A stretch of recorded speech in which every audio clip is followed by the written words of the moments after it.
Hai Sobat Kecepikong 1996. Apa kabar semuanya? Oke, balik lagi di video lainnya. Tahu nggak? Banyak yang mikir kalau seseorang udah nggak tertarik, ya udah tinggalin aja. Nggak ada alasan buat nengok ke belakang. Tapi kenyataannya nggak sesimpel itu.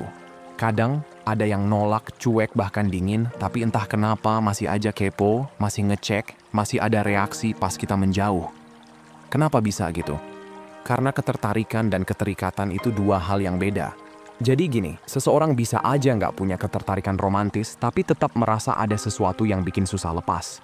Contohnya, ada yang awalnya nolak, tapi tetap keep in touch, tiba-tiba ngecek kabar, atau malah mulai berubah sikap waktu kita stop berharap atau ngejar. Itu bukan karena bingung, tapi lebih ke ada keterikatan emosional yang dia sendiri nggak sadar.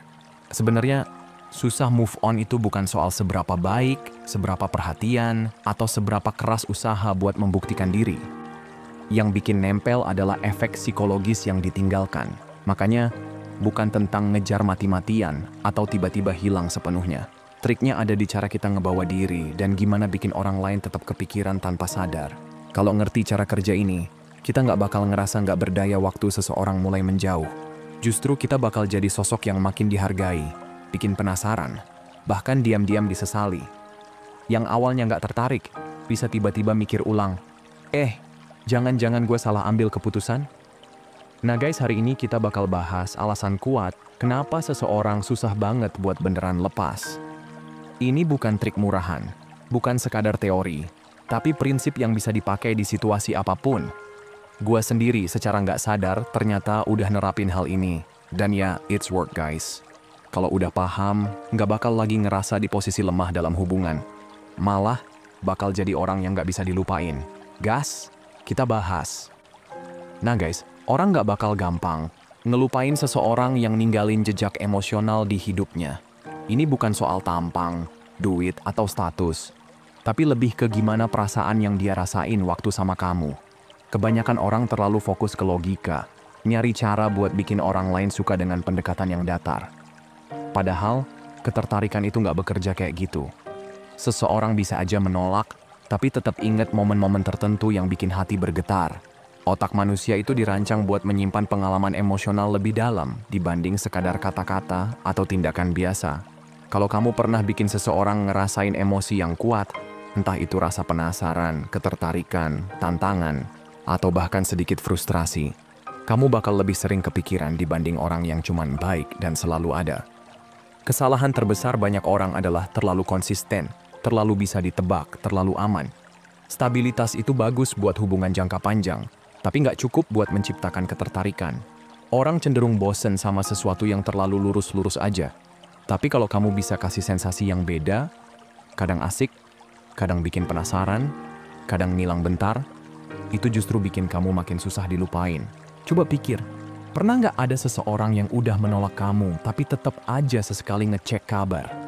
Bisa jadi dia udah punya kehidupan baru, tapi tetap nyari tahu tentang kamu. Kenapa? Karena ada sesuatu dalam diri kamu yang ninggalin kesan.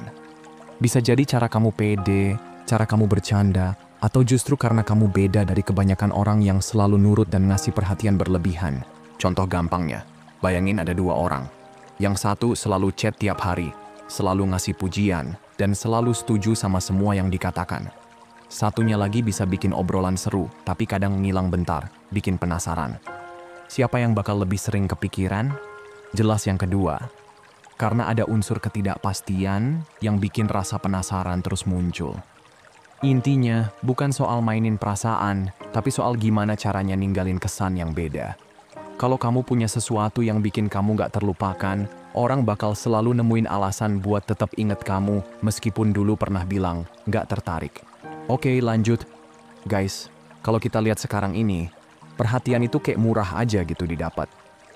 Satu swipe, satu DM, udah banyak yang ngantri kasih validasi. Tapi yang bikin beda, orang yang gak ngasih semuanya secara gratis.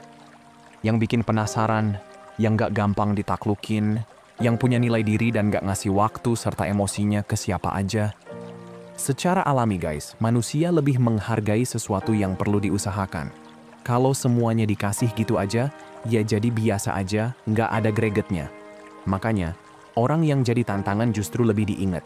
Bukan karena mereka sengaja jual mahal, tapi karena mereka nggak gampang nyerahin perhatiannya tanpa alasan yang jelas. Kesalahan banyak orang adalah berpikir, kalau aku tunjukin aku suka, dia bakal lebih menghargai aku. Padahal, makin gampang didapat, makin cepat juga kehilangan nilainya. Bisa jadi seseorang suka diperhatiin, tapi bukan berarti bakal susah move on. Soalnya, mereka nggak merasa harus usaha buat dapetin itu. Bayangin dua tipe orang.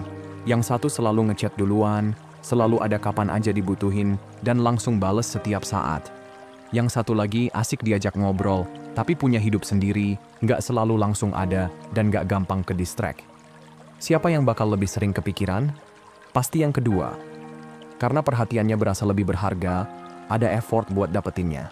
Makanya, banyak orang yang makin penasaran sama mereka yang nggak selalu tersedia.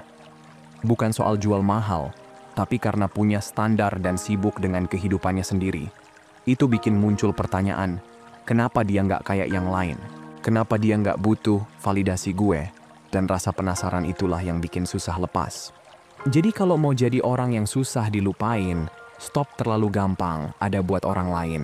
Mereka yang pernah ngerasa harus berusaha buat dapetin waktu dan perhatian kamu, bakal lebih lama inget kamu. Itu udah hukum dasar ketertarikan. Oke lanjut, yang ketiga bre. Orang nggak cuma inget sama yang baik sama mereka, tapi lebih sering keinget sama yang bikin mereka ngerasa kehilangan. Begitu seseorang sadar udah nggak punya akses ke orang yang punya nilai, mulai deh muncul efek psikologis yang bikin mikir ulang keputusan mereka. Bisa jadi awalnya nggak terlalu peduli, tapi begitu sadar pilihan itu udah nggak ada, baru terasa dampaknya. Makanya, salah satu langkah paling kuat yang bisa diambil setelah ditinggal adalah walk away dengan tenang. Kebanyakan orang pas mulai kehilangan perhatian dari seseorang langsung panik, buru-buru ngejar, ngajak ngobrol, atau berusaha meyakinkan biar bisa balik lagi. Padahal, itu nggak pernah berhasil. Kenapa? Karena ketertarikan nggak tumbuh dari kata-kata, tapi dari emosi yang dirasain. Kalau seseorang tiba-tiba kehilangan perhatian dari orang yang tadinya selalu ada, itu bikin mereka mulai merasa kehilangan. Ini hukum dasar psikologi. Semakin sulit sesuatu didapatkan, semakin tinggi nilainya. Kalau selama ini selalu gampang diakses, ya nggak pernah kepikiran buat kehilangan. Tapi begitu perhatian itu ditarik mundur, mulai deh terasa kosongnya. Tapi banyak yang salah langkah di sini.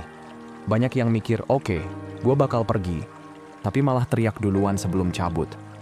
Misalnya, gue udah capek sama ini, atau nanti juga nyesel ninggalin gue. Itu bukan power move, itu cuman reaksi emosional. Orang yang beneran punya nilai nggak perlu ngumumin kepergian mereka. Mereka cukup menghilang. Nggak perlu drama, nggak perlu penjelasan, cukup lanjut hidup. Bayangin ada dua tipe orang. Yang satu marah-marah, nuntut penjelasan, dan berharap dikasih kesempatan lagi. Yang satu lagi diam, nggak protes, dan tetap fokus sama hidupnya. Mana yang lebih sering kepikiran? Jelas yang kedua, karena dia ninggalin rasa kehilangan. Yang bisa dengan tenang melangkah pergi tanpa drama adalah orang yang nggak bergantung sama perhatian siapapun buat ngerasa berharga. Dan justru di titik itu orang yang ninggalin bakal mulai kepikiran, bener nggak ya keputusan gue? Mereka bakal ingat momen baik, cara kamu bawa diri, dan betapa kamu beda dari yang lain. Bisa aja butuh waktu, tapi rasa kehilangan itu bakal nempel di kepala mereka. Jadi, kalau mau bikin orang susah move on, jangan kejar, lepasin. Orang yang berani ninggalin tanpa ribut adalah orang yang paling susah dilupain. Oke, next ya. Kadang seseorang nggak nyadar betapa berharganya rasa nyaman, sampai akhirnya kehilangan. Bisa jadi, selama ini ada banyak momen yang ngebuat mereka ngerasa tenang, aman, dan punya arah. Tapi pas itu semua nggak ada, baru deh terasa bedanya. Masalahnya, kebanyakan orang di luar sana itu kebagi jadi dua tipe. Yang bikin hidup penuh drama, atau yang terlalu membosankan. Yang satu terlalu chaos, banyak drama, overthinking, nggak stabil. Yang satu lagi terlalu pasif, datar, nggak ada tantangan. Nah, tipe yang paling langka dan paling bikin orang susah move on adalah yang bisa kasih stabilitas emosional, tapi tetap bikin hidup seru. Secara alami, manusia itu emosional, gampang overwhelmed sama perasaan sendiri. Makanya, mereka yang pernah punya pasangan yang bisa stay cool di tengah badai emosi, bisa jadi tempat bersandar tanpa ikut larut dalam drama, bakal susah buat gantiin. Kalau dulu pas lagi stres ada yang bisa bikin tenang, Pas cemas ada yang bikin ngerasa aman, pas bingung ada yang kasih arahan. Ya wajar kalau setelah pisah mulai ngerasa ada yang kurang. Tapi disinilah kebanyakan orang salah langkah. Ada yang jadi terlalu penyerap masalah alias ngurusin semua drama pasangan kayak psikolog pribadi.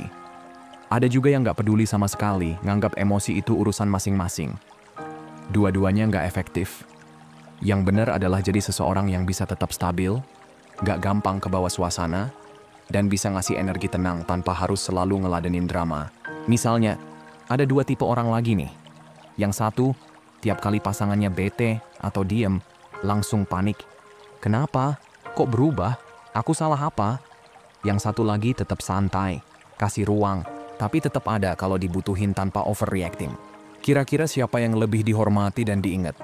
Jelas yang kedua. Karena orang yang bisa tetap stabil di tengah ketidakpastian itu langka. Mungkin pas masih ada, keberadaan orang yang kayak gini dianggap biasa aja. Tapi setelah nggak ada, baru deh mulai terasa. Ternyata orang lain nggak bisa kasih rasa nyaman yang sama. Nggak bisa bikin ngerasa seaman itu. Makanya, kalau selama ini udah jadi sosok yang bikin pasangan ngerasa lebih tenang, yakin deh, itu susah banget buat digantiin. Oke, lanjut ya. Yang kelima. Guys, seseorang bisa aja tertarik sama banyak hal. Tapi yang bikin benar-benar sulit move on itu, kalau hubungan yang pernah dijalanin bikin mereka berkembang. Kebanyakan orang di luar sana cuma ada buat nyenengin, nyari validasi, atau malah takut menantang pasangannya karena khawatir bakal ditinggal. Tapi yang benar-benar berkesan itu justru yang berani kasih tantangan, yang bikin mereka mikir, berubah, dan keluar dari zona nyaman. Bukan berarti harus selalu debat atau ngatur-ngatur, bukan juga soal ngeritik tanpa alasan. Ini lebih ke jadi seseorang yang gak cuma menerima kelemahan pasangan, tapi mendorong mereka buat jadi lebih baik. Bisa jadi dulu ada yang bikin lebih disiplin, ngajarin cara ngelihat dunia dari sudut pandang yang beda, atau bahkan gak mentolerir kebiasaan buruk yang dulu selalu dianggap wajar. Orang kayak gini ninggalin jejak yang dalam di pikiran, karena bukan cuma ngasih rasa nyaman, tapi juga bikin seseorang naik level dalam hidupnya. Sayangnya, banyak yang salah kaprah dalam menjaga hubungan. Ada yang terlalu nurut, selalu bilang, iya, terserah kamu, bahkan saat tahu keputusan pasangannya salah. Ada juga yang terlalu takut buat kasih masukan karena nggak mau ribut. Tapi orang yang punya prinsip, berani ngomong ketika ada yang nggak bener, dan nggak gampang goyah hanya demi nyenengin pasangan, itu yang paling dihormati. Misalnya, ada dua tipe orang lagi nih. Yang satu selalu ngikutin kemauan pasangannya tanpa debat, biar hubungan tetap adem ayem. Yang satu lagi tetap santai, tapi kalau ada yang nggak sesuai nilai yang dia pegang, dia tegur tanpa ragu. Kalau pasangannya mulai bersikap egois, dia nggak kasih validasi. Kalau mulai malas dan nggak disiplin, dia kasih dorongan buat berubah. Kira-kira, siapa yang bakal lebih diingat? Jelas yang kedua. Bahkan kalau waktu itu sempat kesel atau debat, nanti pas udah nggak bareng, perlahan mulai sadar kalau dia benar. Dan tanda paling jelas kalau seseorang benar-benar ninggalin dampak, pasangannya berubah karena dia. Mungkin butuh waktu buat sadar, tapi nanti akan ada momen di mana mereka bilang, dulu aku nggak ngerti, tapi sekarang aku paham. Karena bukan cuma soal kenangan, tapi juga soal perubahan yang terasa nyata. Orang yang bikin kita jadi versi terbaik dari diri sendiri, nggak akan pernah mudah buat digantikan. Nah, yang keenam nih. Ketertarikan itu nggak melulu soal emosi atau logika, tapi juga urusan biologis. Bisa aja secara pikiran seseorang bilang, gua nggak butuh dia. Tapi tubuh dan bawah sadarnya kasih sinyal yang beda.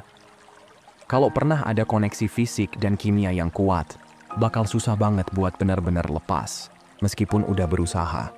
Dan ini bukan cuma soal keintiman, tapi gimana cara keberadaan seseorang bikin nyaman, bikin deg-degan, atau bikin ketagihan secara emosional dan fisik. Ada orang yang punya daya tarik lebih dari sekadar penampilan. Bisa jadi dari suara, cara ngomong, aroma tubuh, atau bahkan energi yang dibawa pas lagi bareng. Sains udah buktiin kalau ketertarikan itu berkaitan erat sama hormon dan neurotransmitter. Kalau kehadiran seseorang bikin jantung berdetak lebih cepat, bikin nyaman tapi tetap ada tantangan, atau bikin perasaan campur aduk antara aman dan penasaran, itu nggak gampang buat dilupain. Tapi banyak yang salah paham. Banyak yang mikir kalau daya tarik itu cuma soal fisik atau uang. Padahal, yang bikin seseorang keinget terus adalah perasaan yang ditinggalin setiap kali bareng. Misalnya, ada dua orang. Satu punya tampilan yang sempurna, tapi nggak ada spark. Satunya lagi mungkin nggak terlalu mencolok, tapi tiap kali ngobrol bikin kepikiran, tiap kali tatap mata bikin merinding, dan tiap kali disentuh ada sensasi yang beda. Kira-kira, siapa yang bakal lebih diingat? Jelas yang kedua. Makanya ada yang udah jalan sama orang baru, udah move on di atas kertas, tapi tiba-tiba kepikiran buat ngechat lagi setelah berminggu-minggu, berbulan-bulan, bahkan bertahun-tahun. Kenapa? Karena ada sesuatu dalam dirinya yang belum bisa digantikan. Bisa jadi wangi parfumnya masih kebayang, desahannya yang aduhai itu, suara tawa atau cara ngomongnya masih terngiang, atau bahkan sekadar cara seseorang bersikap yang beda dari yang lain. Dan yang lebih menarik, kadang seseorang akan ngetes dirinya sendiri buat lihat apakah perasaan itu masih ada. Bisa aja tiba-tiba muncul, sok dingin, atau malah pura-pura nggak peduli. Tapi di dalam hati, sebenarnya ada satu pertanyaan besar. Kenapa sampai sekarang gue masih kepikiran dia? Jawabannya simple. Karena ada sesuatu yang nggak bisa dicari di tempat lain. Itu bukan sekadar tampang, uang, atau status. Itu tentang rasa yang nggak bisa dijelaskan, tapi nyata. Oke, terakhir nih. Gimana cara seseorang pergi itu bisa nentuin apakah bakal beneran dilupain atau malah nyangkut selamanya di kepala. Kalau ada yang nangis-nangis, ngejar-ngejar, atau berusaha mati-matian meyakinkan supaya nggak ditinggal, itu sama aja nyerahin harga diri. Dan begitu rasa hormat hilang, ketertarikan juga ikut mati. Tapi kalau ada yang pergi dengan kepala tegak, tanpa ribut, tanpa drama, tanpa maksa, justru jadi misteri. Dan misteri itu bikin kepikiran. Orang udah biasa lihat pasangan yang ditinggal panik, nge-spam chat, atau sibuk cari alasan buat ngajak balikan. Karena mereka tahu, di situ mereka masih punya kendali. Tapi kalau tiba-tiba ada yang diam aja, terima keputusan tanpa debat, terus langsung menghilang, itu bikin pertanyaan besar muncul. Kok dia nggak nyari gue? Apa dia emang gak peduli? Apa gua salah nilai dia? Dan disitulah mulai muncul rasa ragu dan penyesalan. Dibanding seseorang yang terus-terusan minta kesempatan, lebih susah lupain orang yang pergi tanpa perlawanan. Karena saat gak ada kejar-kejaran, satu-satunya yang tersisa adalah realita. Kalau memang yang ditinggal itu punya nilai tinggi, keheningan yang ditinggalin bakal lebih berisik dari teriakan minta balikan. Awalnya mungkin kelihatan biasa aja, tapi lama-lama, pas dunia nggak kasih pengganti yang lebih baik, ingatan tentang dia mulai muncul. Bayangin ada dua orang yang diputusin. Satu langsung berusaha segala cara buat tetap ada, ngemis perhatian, janji bakal berubah, dan terus ngehubungin. Yang satu lagi, cuman dengerin, bilang, "Oke, paham, hati-hati ya," terus hilang tanpa jejak. Tanpa pesan terakhir, tanpa pertanyaan, tanpa usaha buat muncul lagi. Mana yang lebih gampang dilupain? Jelas yang pertama. Yang pertama gampang diabaikan karena masih jadi opsi. Tapi yang kedua, hilangnya ninggalin kekosongan. Dan kekosongan itu bikin yang ninggalin jadi semakin diingat. Awalnya mungkin biasa aja, tapi makin lama, makin terasa bedanya. Ketika dunia nggak kasih sesuatu yang sebanding, tiba-tiba pertanyaan muncul. Dia lagi di mana ya? Dia mikirin gue nggak? Apa gue yang sebenarnya ditinggalin? Orang nggak pernah nyesel kehilangan yang selalu ada. Mereka nyesel kehilangan yang pergi tanpa ngasih kesempatan kedua. Karena orang yang tahu nilai dirinya, nggak butuh validasi, nggak takut kehilangan, dan nggak perlu ngejar siapapun. Dan justru orang kayak gini yang paling susah dilupain. Karena kepergian mereka bukan sekadar move on, tapi ninggalin pertanyaan yang nggak ada jawabannya. Dan pertanyaan tanpa jawaban itu bakal terus nyangkut di kepala. Intinya, cara pergi itu lebih penting daripada seberapa lama kebersamaan yang udah dijalanin. Kalau ninggalin seseorang sambil nangis-nangis, ngejar-ngejar, atau sibuk cari alasan buat tetap ada, itu cuma bikin kehilangan rasa hormat. Tapi kalau pergi dengan tenang, tanpa drama, tanpa banyak omong, justru ninggalin kesan yang lebih kuat. Keheningan yang ditinggalin bakal jauh lebih berisik di kepala mereka dibandingin kata-kata perpisahan yang panjang lebar. Karena manusia tuh sering banget baru sadar nilai sesuatu setelah kehilangan. Apalagi kalau yang pergi ninggalin kekosongan yang gak bisa langsung diisi orang lain. Makanya, kalau pengen ninggalin kesan yang susah dilupain, jangan kasih kesempatan buat mereka merasa masih bisa ngontrol keadaan. Semakin gampang diakses, semakin cepat dilupain. Tapi kalau pergi dengan kepala tegak, tanpa nyari perhatian, tanpa minta pengakuan, itu bakal bikin mereka kepikiran terus. Mereka bakal mulai bertanya-tanya, kok dia nggak nyari gue? Apa gue salah nilai dia? Apa gue yang sebenarnya ditinggalin? Dan pertanyaan tanpa jawaban itu bakal terus nyangkut di kepala, bikin mereka susah banget buat beneran move on. Oke guys, itu aja buat hari ini. Sehat selalu ya. Semoga harinya menyenangkan dan seperti biasa, hargai diri kamu di atas perasaan kamu. Abaikan apa yang kamu rasain dan ingat apa yang kamu layak dapetin. Kalau mau hubunganmu jauh lebih baik dan sehat, hargai dan perlakukan dengan baik diri sendiri dulu. Makasih udah nonton ya, dan sampai jumpa di video berikutnya teman-teman.